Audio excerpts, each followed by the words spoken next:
नमस्कार मित्रों, आपका हार्दिक स्वागत है इस आध्यात्मिक चर्चा में, जहां हम भगवान शिव और भगवान श्री राम के उस गुप्त और गहरे संबंध को जानने का प्रयास करेंगे, जो युगों युगों से भक्तों और संतों के लिए प्रेरणा का स्रोत रहा है। ये कोई साधारण कथा नहीं, बल्कि दिव्यता, भक्ति और शक्ति का संगम है। तो चलिए इस रहस्यमयी संबंध की गहराइयों में उतरते हैं और जानते हैं कि कैसे शिव और राम एक दूसरे से जुड़े हुए हैं। जब भी हम भगवान राम का स्मरण करते हैं, उनके आदर्श, उनकी मर्यादा, उनकी भक्ति और कर्तव्य निष्ठा को याद करते हैं। और जब भगवान शिव का ध्यान करते हैं तो उनके वैराग्य, उनकी शक्ति, उनकी करुणा और उनके भस्म रमाए स्वरूप को देख पाते हैं। लेकिन क्या आपने कभी सोचा है कि इन दोनों में इतना गहरा संबंध क्यों है? भगवान राम को हम विष्णु का अवतार मानते हैं और भगवान शिव को सृष्टि के संहारक के रूप में जानते हैं। फिर भी राम शिव के इतने बड़े भक्त क्यों हैं? और शिव राम के प्रति इतनी अनन्य भक्ति क्यों रखते हैं? शिव और राम का संबंध कोई साधारण संबंध नहीं, बल्कि यह भक्ति और प्रेम का सबसे उच्चतम उदाहरण है।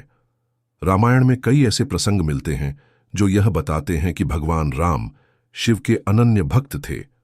जब भगवान राम समुद्र के किनारे पहुंचे और लंका पर चढ़ाई करने से पहले शिवलिंग की स्थापना की, तो यह केवल एक धार्मिक अनुष्ठान नहीं था, बल्कि यह उनके भीतर शिव के प्रति अटूट श्रद्धा और भक्ति का प्रमाण था। यही स्थान आगे चलकर रामेश्वरम के नाम से प्रसिद्ध हुआ और यह आज भी हिंदू धर्म में 12 ज्योतिर्लिंगों में से एक के रूप में पूजनीय है। रामेश्वरम में शिवलिंग की स्थापना के पीछे एक और गहरी भावना थी। भगवान राम जानते थे कि रावण केवल एक असुर नहीं था, बल्कि वह स्वयं भगवान शिव का परम भक्त था। वह शिव के प्रति इतनी निष्ठा रखता था कि उसने अपनी तपस्या से उन्हें प्रसन्न कर लिया था और कई वरदान भी प्राप्त कर लिए थे। भगवान राम यह भी जानते थे कि रावण के वध के बाद उन्हें शिव से क्षमा मांगनी होगी, क्योंकि वे अपने एक परम भक्त का अंत करने जा रहे थे। यही कारण था कि उन्होंने पहले शिव की पूजा की, फिर लंका पर आक्रमण किया। लेकिन संबंध केवल यहीं तक सीमित नहीं है।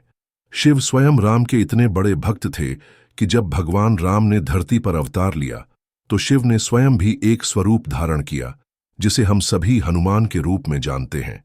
जी हां, यह माना जाता है कि हनुमान जी शिव के ही रुद्रावतार हैं। हनुमान जी का समर्पण, उनकी भक्ति और उनकी शक्ति शिव की ही देन है।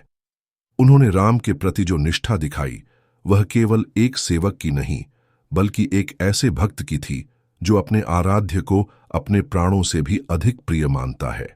हनुमान जी का चरित्र यह भी दर्शाता है कि शिव और राम के संबंध कितने गहरे हैं। जब माता सीता ने हनुमान जी को आशीर्वाद दिया और कहा कि वे अमर रहेंगे और जब तक राम नाम का स्मरण इस संसार में रहेगा, तब तक वे भी रहेंगे, तो यह इस बात का प्रतीक था कि भगवान शिव भी इस संसार में तब तक रहेंगे जब तक भगवान राम की भक्ति जीवित है। शिव और राम के इस संबंध की झलक हमें श्री रामचरितमानस में भी देखने को मिलती है। जब राम अयोध्या से वनवास के लिए निकलते हैं और कैलाश पर्वत की ओर बढ़ते हैं, तो भगवान शिव माता पार्वती से कहते हैं कि वे राम के दर्शन करने के लिए जाना चाहते हैं। जब माता पार्वती ने उनसे पूछा कि आप स्वयं महादेव हैं, फिर भी राम के दर्शन की इतनी उत्कंठा क्यों? तब भगवान शिव ने उत्तर दिया कि राम केवल एक राजा या साधारण मानव नहीं हैं, वे स्वयं भगवान विष्णु के अवतार हैं और उनकी भक्ति ही मोक्ष का सर्वोच्च मार्ग है। यही कारण था कि जब राम सीता माता के साथ वनवास में थे, तब शिव ने एक भिक्षु का रूप धारण कर उनसे भेंट की। इतना ही नहीं, जब भगवान राम सीता माता को पुनः प्राप्त करने के बाद अयोध्या लौटते हैं और राज तिलक होता है, तब भगवान शिव कैलाश पर्वत पर रहकर इस पूरी घटना को ध्यान से देखते हैं और कहते हैं कि राम का राज्याभिषेक केवल अयोध्या का राज्याभिषेक नहीं है, बल्कि यह धर्म की पुनः स्थापना का प्रतीक है। यह शिव की राम के प्रति भक्ति को दर्शाता है।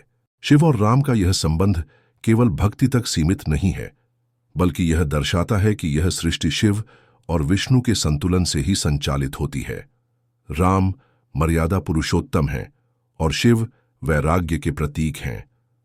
एक ओर जहां राम हमें संसार में कर्तव्यों का पालन करना सिखाते हैं, वहीं शिव हमें सिखाते हैं कि संसार की मोह माया से परे कैसे जाया जाए। एक ओर जहां राम भक्त के रूप में शिव की पूजा करते हैं, वहीं दूसरी ओर शिव भी राम के परम भक्त हैं। यही कारण है कि जब भगवान राम पृथ्वी पर धर्म की स्थापना के लिए अवतरित होते हैं तो भगवान शिव विभिन्न रूपों में उनकी सहायता करने के लिए प्रकट होते हैं, चाहे वह हनुमान के रूप में हो या फिर उनके भक्तों के माध्यम से। इस कथा से हमें यह संदेश मिलता है कि शिव और राम का संबंध केवल पौराणिक कथाओं तक सीमित नहीं है, बल्कि यह हमें यह सिखाता है कि भक्ति, प्रेम और समर्पण से बड़ा कोई धर्म नहीं। जब स्वयं शिव, जो इस संपूर्ण ब्रह्मांड के संहारक हैं, राम की भक्ति में लीन हो सकते हैं, तो हमें भी यह सीखना चाहिए कि ईश्वर की भक्ति और धर्म का पालन ही जीवन का वास्तविक उद्देश्य है। तो मित्रों, भगवान शिव और राम का यह अद्भुत और गूढ़ संबंध हमें क्या सिखाता है? यह हमें बताता है कि ईश्वर के प्रति निष्कपट भक्ति, समर्पण और प्रेम ही सबसे बड़ा धर्म है। चाहे आप शिव के भक्त हों या राम के, दोनों ही हमें अंततः एक ही सत्य की ओर ले जाते हैं: धर्म, प्रेम और आत्मज्ञान। इस सुंदर कथा के साथ आज की चर्चा को यहीं समाप्त करते हैं। अगर आपको यह प्रसंग अच्छा लगा तो इसे जरूर अपने मित्रों और परिवार के साथ साझा करें। ईश्वर की भक्ति में लीन रहें, सत्य के मार्ग पर चलें और हमेशा धर्म का पालन करें। जय श्री राम। हर हर महादेव।